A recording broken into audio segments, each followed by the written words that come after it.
வணக்கம் நண்பர்களே. நம்ம இன்றைக்கி அதிகாலையிலே எந்திரிச்சு ஒரு மலை கோயிலுக்கு தான் போகிறோம். அது எங்கே இருக்குன்னா துறையூரில் தான் இருக்குது. துறையூரில் இருந்து பெரம்பலூர் வர வழியில் ஒரு 3 கிலோமீட்டர் தொலைவில் அமைஞ்சிருக்கு இந்த கோயில். இந்த கோயில் மலை உச்சியில் அமைஞ்சிருக்கிற ஒரு பெருமாள் கோயில். இதற்கு தென் திருப்பதி அப்படிங்கிற ஒரு சிறப்பான பேரும் இருக்குது. திருப்பதிக்கு போய் என்ன தரிசனம் பண்ணால் என்ன அருள் கிடைக்குமோ அந்த அருள் இந்த கோயில்லையும் தரிசனம் பண்ணால் கிடைக்கும்னு ஸ்தல வரலாறு சொல்லுது. இந்த ஸ்தல வரலாறின்படி ஒரு அரசன் இழந்த மரத்தடியில் உட்காந்து தவம் செய்து பெருமாளோட அருள் பெற்று அந்த அருளினால் கட்டப்பட்ட கோயில் தான் இந்த கோயில். இந்த கோயிலில் மட்டும்தான் துளசி தீர்த்தத்தோடு சேர்த்து விபூதி பிரசாதமும் தர்றாங்க. இந்த கோயிலுக்குள்ளே இது மட்டும் இல்லாமல் இன்னொரு சிறப்பான விஷயமும் இருக்குது. வாங்க பெருமாள் மலை போய் அந்த விஷயம் என்னங்கிறத தெரிஞ்சுக்கலாம். நம்ம பெரம்பலூர்லேருந்து போகிறதுனால ஒரு 35 கிலோமீட்டர் தூரத்தில் இந்த கோயில் இருக்குது. இது போகிற வழியில் ரொம்ப இயற்கையான காட்சிகளும் மலைகளையும் தாண்டி மலைகளுக்கு கூட பயணம் செய்து நம்ம போகணும். பெருமாள் மலை அடிவாரம் போயிட்டு நம்ம இதுதான் அந்த பிரசன்ன வெங்கடேச பெருமாள் திருக்கோயில். இந்த கோயில் சுமார் 1564 அடி உயரத்தில், அதாவது 1564 படிகள் உச்சியில் அமைஞ்சிருக்க கோயில். இது பெருமாள் மலை அடிவாரம் அப்படிங்கிற ஒரு கிராமத்தில் இருக்குது. முதல்ல முதல் கடவுளான ஸ்ரீ விநாயகரை வணங்கிட்டு நம்ம பயணத்தை தொடரலாம். இங்கே வெளியில் ஒரு அழகான மண்டபம் ஒன்று இருக்குது. ராமர் மற்றும் ஸ்ரீரங்கநாதரோட சிலைகளை தாண்டி நம்ம போய் தரிசிக்க வேண்டிய கடவுள் யாருன்னா பஞ்சமுக ஆஞ்சநேயர் சிலை ஒன்று இருக்குது. உயரமாக அமைக்கப்பட்டுள்ள ஸ்ரீ பஞ்சமுக ஆஞ்சநேயரை வணங்கிட்டு, இவர்தான் ஸ்ரீ பஞ்சமுக ஆஞ்சநேயர் சிலை, அவரையும் வணங்கிட்டு இந்த கோயிலில் இன்னொரு சிறப்பு விஷயமாக இருக்கக்கூடிய கருப்பசாமி ஐயனோட சிலையும் இங்கே அடிவாரத்தின் கீழே ஒரு வேப்ப மரத்தடியில் அமைக்கப்பட்டிருக்கு. அவரையும் வணங்கிட்டு தான் நம்மளோட பயணத்தை தொடங்க போகிறோம். பயணத்தை தொடங்கிறதுக்கு முன்னாடி அடிவாரத்துக்கு கீழே இருக்கக்கூடிய ஸ்ரீ கருடாழ்வார், சங்கு, சக்கரம் மற்றும் நாமம், ஆஞ்சநேயர் ஆகியோரை வணங்கிட்டு இங்கே சிறப்பாக இருக்கக்கூடிய ஸ்ரீ ராமர் பாதத்துக்கு ஒரு பூஜை பண்ணிவிட்டு நம்ம மலை மேலே ஏற தொடங்கலாம். மலை மேலே ஏற தொடங்கிறதுக்கு முன்னாடி மலையை வணங்கியபடி ஸ்ரீ கருடாழ்வாரோட சிலை அமைக்கப்பட்டிருக்கு. அந்த சிலையோடு சேர்த்து மலையை பார்க்குறப்போ ரொம்ப ஒரு இயற்கையான அற்புதமான காட்சியாக இருக்குது. இந்த மலை சாதாரணமானவங்க ஏறுறதுக்கு ஏற்ற மலை இல்லை. ரொம்பவும் செங்குத்தான 1564 படிகள் கொண்ட ஒரு மலை. நம்ம இப்போது மலை ஏற தொடங்கலாம். இந்த மலையோட இயற்கை காட்சிகளை பார்க்கணும்னா நம்ம நடந்து போய் பார்த்தா தான் அத்தனை இயற்கை காட்சிகளையும் நம்மளால் ரசிக்க முடியும். கொஞ்சம் தூரம் போனவுடனேயுமே அந்த இயற்கை காட்சிகள் நமக்கு மிக அற்புதமாக தெரிய ஆரம்பிச்சிருச்சு. நம்ம இன்னும் கொஞ்சம் மலை ஏற ஆரம்பிக்கலாம். இந்த படிகளில் ஒரு 500 படிகள் கடந்த உடனேயுமே ஒரு அழகான மண்டபம் வருது. இது சோழ மன்னர்களால் கட்டப்பட்ட மண்டபம். அவ்வளோ அழகிய சிற்ப வேலைப்பாடுகள் இந்த மண்டபத்திலேயே இருக்குது. இந்த கோயில் கரிகால சோழனோட பேரனால் 11ஆம் நூற்றாண்டில் கட்டப்பட்டதாக ஸ்தல வரலாறு சொல்லுது. இங்கே இருக்கக்கூடிய சின்ன சின்ன கல்லில் கூட அழகான சிற்ப வேலைப்பாடுகளும் நுணுக்கமான வேலைப்பாடுகளும் இருக்குது. அதுலேயும் நம்ம ஆளுங்க பெயிண்ட் அடித்து வச்சு கெடுத்து வச்சுருக்காங்க. ஒவ்வொரு தூணுலேயும் அவ்வளவு அற்புதமான அழகான சிற்பங்கள் இருக்குது. அதை ரசிக்க முடியாத வண்ணம் பெயிண்ட் அடித்து தான் வச்சுருக்காங்க. இந்த மலையில் படிகள் ஏறும் பொழுது ஒவ்வொரு 500 படிகளுக்கும் இடையிலையும் ஒரு இளைப்பாறு மண்டபம் அந்த காலத்திலேயே கட்டி வச்சுருக்காங்க. அவ்வளோ ஒரு அற்புதமான ஒரு விஷயம் இது. ஏன்னா மலை அவ்வளவு செங்குத்தான மலை. இந்த மலையில் ஏற முடியாதவங்களுக்காக தார்த்த ஆலை வசதியும் அமைக்கப்பட்டிருக்கு. உரிய லைசன்ஸ் மற்றும் இன்சூரன்ஸ் இருந்தால் இந்த மலை மேலே கார் மற்றும் 2 சக்கர வாகனத்தில் நம்ம செல்லலாம். இந்த மலையில் ரோடு வசதி சுமார் 5 கிலோமீட்டர் தூரம் சுற்றி தான் ஏறுற மாதிரி இருக்கும். அதை நீங்களே கணக்கு பண்ணி பார்த்துக்கோங்க. அப்போ மலை எவ்வளோ ஒரு செங்குத்தாக இருக்குன்னு. எந்த ஒரு இடத்துலேருந்து பார்த்தாலும் இந்த மலை ஒரு இயற்கை காட்சிகளாகவும் அவ்வளோ அற்புதம் நிறைந்த இடமாகவும் தான் இருக்குது. நம்ம அந்த இயற்கை காட்சிகளை பார்த்துட்டு 800 படி வரைக்கும் ஏறிட்டோம். இந்த 800 படியை கடந்த உடனேயும் ஒரு வியூ பாயிண்ட் ஒன்று வரும். அந்த வியூ பாயிண்ட்லேருந்து பார்க்குறப்போ எதிர்ப்புறம் இருக்கக்கூடிய பச்சை மலை தொடரோட அற்புதமான காட்சியை தான் நீங்கள் பார்க்குறீங்க. இங்கேருந்து கொஞ்சம் நேரம் இயற்கையை ரசிக்கலாம். நம்ம மலைக்கோயிலுக்கு போகிறதுக்கான முக்கியமான காரணமே இந்த மாதிரி இயற்கையான விஷயங்களை ரசிக்கிறதுக்காக தான்.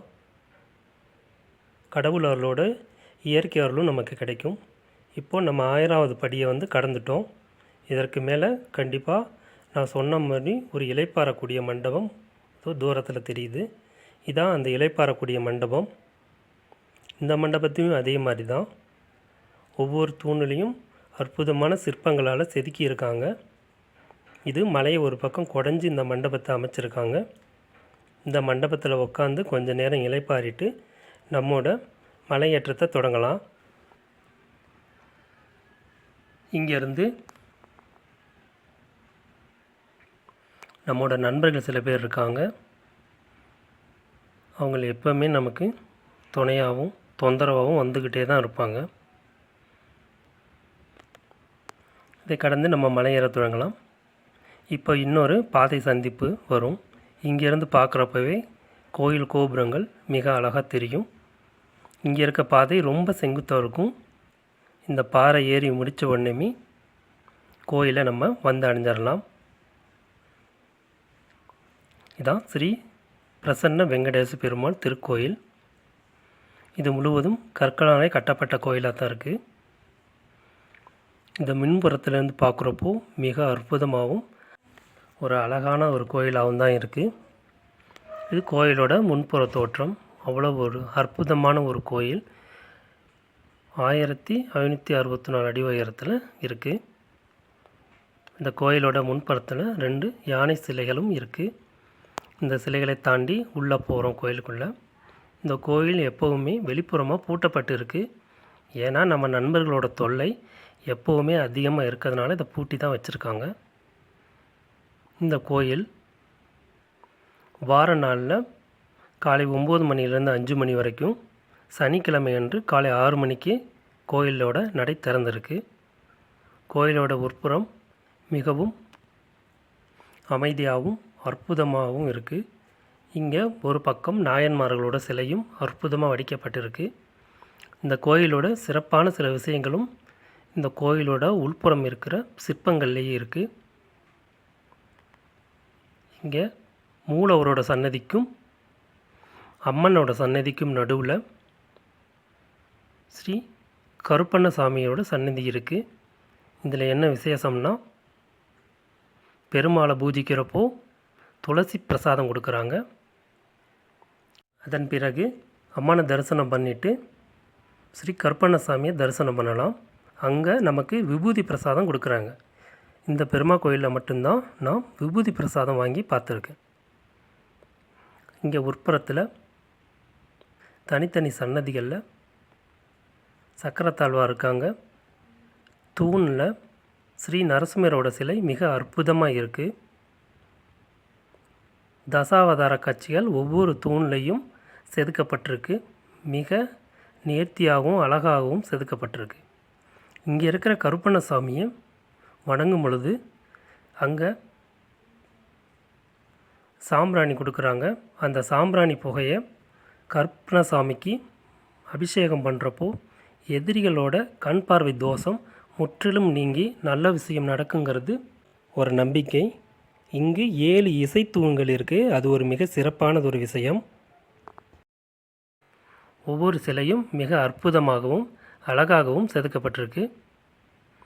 உள்புற கோயிலை நம்ம வணங்கிட்டு நம்ம வெளிப்புறம் இருக்கிற கோயிலோட அழகான சுற்றுப்புறத்தை போய் பார்க்கலாம் மற்றும் இயற்கையை ரசிக்கலாம். கோயிலோட வெளிப்புற தூண்கள்லேயும் அழகான சிற்ப வேலைப்பாடுகளோடு தான் இருக்குது. கோயில் கோபுரம்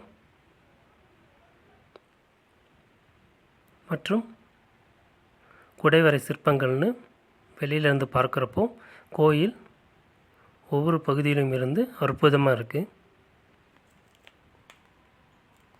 இங்கேருந்து நம்ம நண்பர்களோட தொல்லை எப்போவுமே அதிகமாக தான் இருக்கும். கொஞ்சம் கவனமாகவே போங்க.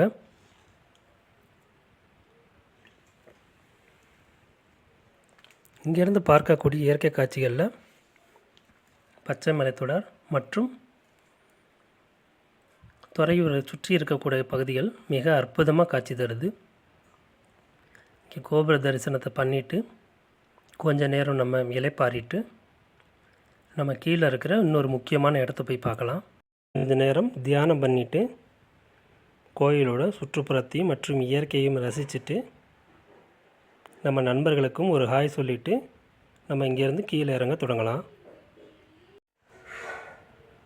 பச்சை மலை மற்றும் துறையூரனோட அற்புதமான இயற்கை காட்சி. இதோட கீழ்ப்புறத்தில் ஒரு அன்னதான கூடம் இருக்குது. மற்றும் ஒரு முக்கியமான இடம் இதுதான், அந்த மன்னர் தவம் இருந்த இலந்தை மரம். இந்த இலந்தை மரம் தான் இந்த கோயிலோட ஸ்தல விருட்சம். அந்த மன்னரோட சிலையும் மற்றும் அந்த இலந்தை மரமும் தனியாக ஒரு இடத்துல இருக்குது. போனால் கண்டிப்பாக மறக்காமல் அதையும் ஒரு தரிசனம் பண்ணிட்டு வந்துடுங்க. அதற்கு பக்கத்திலேயே ஒரு அழகிய மண்டபம், நடன மண்டபம் ஒன்று இருக்குது. அங்கேயும் ஒவ்வொரு தூணிலையும் ஒவ்வொரு விதமான சிற்பங்கள் ரொம்ப வித்தியாசமான முறையில் செதுக்கப்பட்டிருக்கு. நடனம் ஆடுற மங்கைகளோட சிலை இருக்குது. சண்டை போடுற வீரர்களோட சிலை இருக்குது.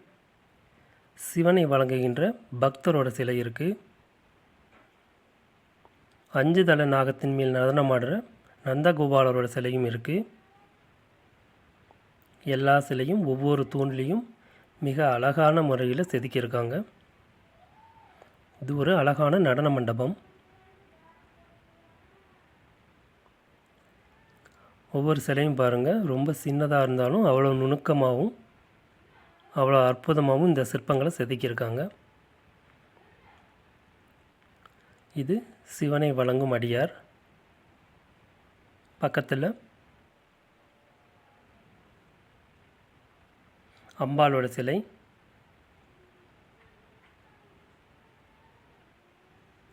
அதுக்கு அடுத்த தூணில்